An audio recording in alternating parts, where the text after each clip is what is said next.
Hello! Panibagong araw, panibagong video mga kahamis. Ito pa rin, ang inyong lingkod, Kahamis Vlogs, Sir Ants. So ngayong araw, pag-usapan natin itong may kinalaman dito patungkol sa Memorandum Circular ng Civil Service Commission na kung saan ito yung revised dress code for government officials and employees. Tara, pag-usapan natin to. Okay, sabi dyan, pursuant to CSC Resolution number 2400766 promulgated on August 29, 2024, the CSC adopts the revised dress code for government officials and employees. Revised dress code as follows. Alright, so wag na nating buuhin yung memorandum circular. Kunin lang natin yung mga punto, yung mga importanteng bagay dito sa memorandum circular ng CSC. The revised dress code is aligned with the implementation of Republic Act number 9242 or yung Philippine Tropical Fabric Law. The CSC DOH DOLE Joint Memorandum Circular number 1 Series 2020 Occupational Safety and Health Standards for the Public Sectors, and CSC Resolution number 2200209, or also known as the Policies on Flexible Work Arrangement and Government. The new rules also addressed emerging social issues such as gender equality, disability, inclusion, and social diversity. So, by just having this rationale, medyo may maganda tayo dito makukuha. Covers all government officials and employees regardless of employment status. It covers all government officials and employees regarding of employment status. If you are an appointed or elective ka man in all government agencies and instrumentalities, namely constitutional bodies ng gobyerno, as long as you are a government employee, you are mandated to follow the rules and regulation coming from this memorandum circular given by the CSC. Sa madaling sabi, lahat po tayo dito, lahat ng kawani ng kagawaran o ng gobyerno bilang mga guro, lahat basta nasa gobyerno ka, you are mandated to follow the rules of the Civil Service Commission. So, continue tayo. Parang hindi tayo nabigla lang tayo dito. Under the revised dress code, government officials and employees must wear ASEAN-inspired attire or clothing influenced by the traditional garments of ASEAN member states, which is Philippines is part of the ASEAN countries. So, including the Philippines, Filipiniana-inspired outfits reflecting Filipino culture, heritage, and customs and agency-prescribed office uniform. Ibig sabihin, we are mandated, we are obliged by the government to follow or to wear ASEAN-inspired attire or clothing, which is commonly Filipiniana. Okay?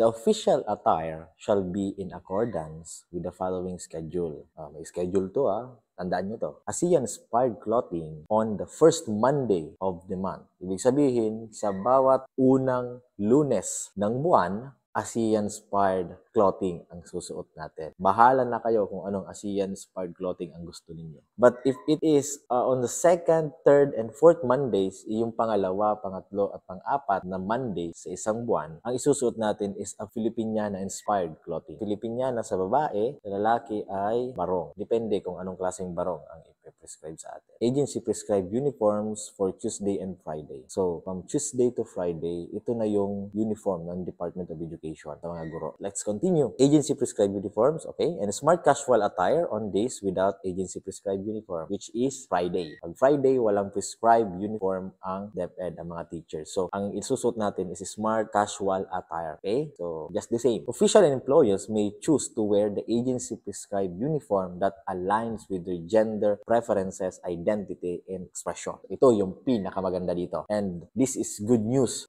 doon sa ating mga kaibigan, sa ating mga katrabaho, sa ating mga co-teachers, fellow teachers na member po ng LGBTQ+, okay? Yung mga transgender natin na mga kawani. Maganda ito because hindi na po cisgender ang gobyerno kasi nakikita na nila dito yung gender equality. So, sabi dyan, kung kayo ay member ng LGBT, kung ano yung gender preferences ninyo, yun ang isusuot ninyong uniforme. Klaro tayo dyan, okay? Kung ano yung uniform na gusto ninyong suotin, yun ang isusuot ninyo. Halimbawa, lalaki ka, transgender ka, pinanganak ka ng lalaki, tapos transgender ka, nagtrabaho ka sa gobyerno, ang isusuot mo, syempre, yung gusto mo, yung pambabae yan, di ba? Okay, next. The CEC also reminded that the Anti-Red Tape Act identification card shall be worn during office hours or on official duty as it forms part of the agency prescribed office uniform. Ano itong Anti-Red Tape Act Identification Card? Ito yung ARTA ID, which is in the Department of Education. Ito po ay ARTA ID ng mga guro. Part ito ng uniforme namin. In addition, the revised dress code clarifies that grooming requirements such as hairstyle, haircut, and hair color, buhok, may only be mandated if they are necessary for safety, professionalism, uniformity, branding, or client preferences. Which is, hindi ka talaga magmamandate dito ng hairstyle. Why? Kasi nga, balik tayo doon sa gender preferences. Nag-gender equality na doon, alangan naman, nakadamit kang Pilipiniana tapos ang buhok mo panlalaki. Di ba? Pero, depende. Depende daw kung ito ay necessary for safety, professionalism, uniformity, and branding. Which is, I think, in the Philippine National Police, in the uniformed personnel, they are mandated to have proper grooming at all times. And then, nakashave lagi sila I think that is part of their professionalism, okay? At branding yon ng kanilang departamento. Okay. Government officials and employees are prohibited from wearing the following during official functions, whether on-site or virtual. Ulitin ko, whether on-site or virtual. Maaring on-site or virtual. Yung nag-web meeting lang or conferences. Colorless t-shirts, flagging necklines, sleeveless, top, sandota, and other than, etc., etc. Bawal po yun. Kahit pa face-to-face po yan or naka-virtual meeting kayo. So, dyan din po pumasok yung bawal daw yung mga sleepers or exposed toe shoes and excessive jewelry or heavy makeup, among others. So, yun. Next. On the other hand, exemptions may be granted based on job type, such as for uniformed personnel, okay, yung sinasabi natin, medical professionals, and laboratory technicians, as well as for employees with religious beliefs. Yung mga kapatid nating, halimbawa, mga kapatid nating Muslim, pwede po silang exempted dito po sa official dress code because meron silang religious belief. And tayo po ay ginagalang po natin ito. Physical disabilities or health conditions, pregnant, or those in mourning. Agency heads, upon consultation with the officials and employees, shall promulgate and adopt internal rules and procedures on the implementation of the revised dress code within 6 months from the date of its effectivity on December 8, 2024, which is ngayon ay January 2025. Lumabas din po ito, naging effective po itong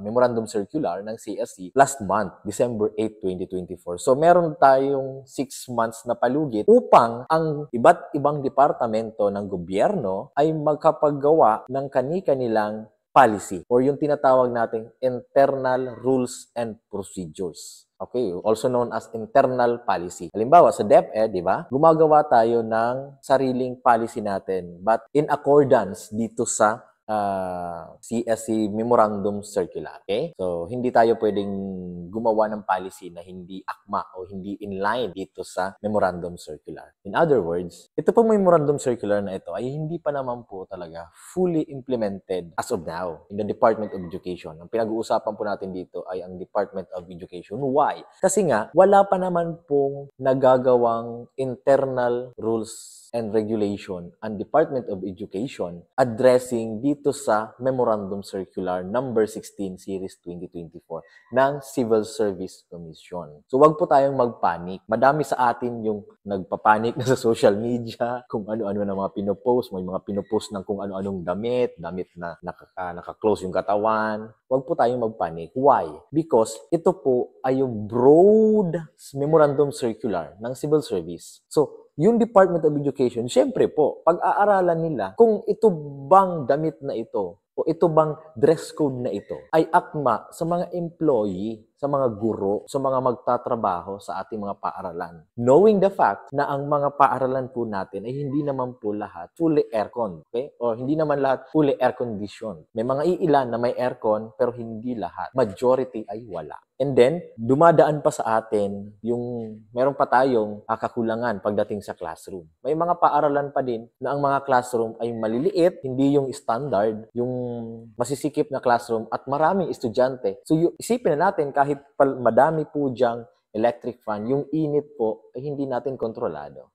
So, mainit pa rin. Huwag po tayong magmadali at huwag tayong pabigla-bigla. Kasi yung Department of Education, ang ating kagawaran, ay mag-uusap-usap pa naman po sila dyan. Na may kinalaman po dito sa Memorandum Circular. So, hintayin po natin yung pinaka-official DepEd order, yung internal rules and procedures or yung internal policy ng Department of Education bago po tayo makapagbigay ng opinion. Kasi I think pag-iisipan naman 'to ng maayos ng ating kagawaran, lalong-lalo na andiyan ang ating butihing kalihim na si DepEd Secretary Sani Angara. I don't think so na basta-basta lang i-implement ito sa DepEd na hindi po dumaan sa masusing pagsisiyasat ng Department of Education. So, yun lang po. Sana po ay naliwanagan kayo at meron kayong natutunan kahit konti. So, ulitin po. Ito pa rin po ang inyong lingkod, Kahamis Vlogs. At sa mga hindi pa po nakapag-subscribe dito sa ating YouTube channel, hingi po ako ng konting